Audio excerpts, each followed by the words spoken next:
क्या आपको कभी लगा है कि आप कल की बातों में फंसे हुए हैं, जैसे कोई भूत आपको उस चीज से रोके हुए है जो आप बन सकते थे? मिलिए एलियास से, एक महत्वाकांक्षी आर्किटेक्ट जिसे कई साल पहले एक पुल डिजाइन प्रतियोगिता में मिली असफलता आज भी परेशान करती है। वो जुनूनी होकर ब्लूप्रिंट फिर से बनाता रहता है, उस खामी को ठीक करने की कोशिश करता है, यह मानते हुए कि जब तक उसे ये समझ नहीं आता कि उस खास प्रोजेक्ट में उससे कहाँ गलती हुई थी, तब तक वो आगे नहीं बढ़ सकता। दोस्तों ने उसे प्रोत्साहित करने की कोशिश की, मेंटर्स ने नए अवसर दिए, लेकिन एलियास अतीत से पीछा नहीं छुड़ा पाया। उसने अनगिनत रातें पुरानी नोटबुक्स खंगालते हुए बिताई, इस बात पर यकीन करते हुए कि उसके भविष्य की सफलता की कुंजी उसी पुरानी असफलता में दबी हुई है। हर नया प्रोजेक्ट अनसुलझे पुल की छाया से दूषित लगता था।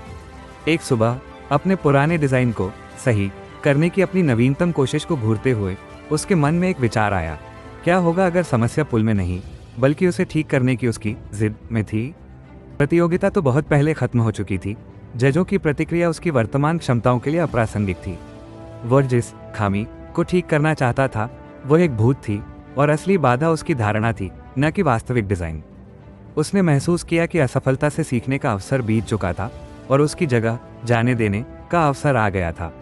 उसका जुनून उसकी क्षमताओं को निखारना नहीं था, यह उसकी वर्तमान क्षमता को खत्म कर रहा था। एक अतीत की घटना को सुलझाने की जरूरत को छोड़कर उसने अपने दिमाग को नई प्रासंगिक चुनौतियों को ताज़ा नजरिए से अपनाने के लिए आज़ाद कर दिया। सच्ची प्रगति पुरानी गलतियों को सिद्ध करने के बारे में नहीं थी, बल्कि नई सफलताओं को डिजाइन करने के बारे में थी। तो आप किस पुराने पुल को अभी भी पार करने की कोशिश कर रहे हैं? उसे जाने दो, वर्तमान को अपनाओ और कुछ नया बनाओ। नई शुरुआत को प्रेरित करने वाली और कहानियों के लिए हिंदी रेपो को सब्सक्राइब करें।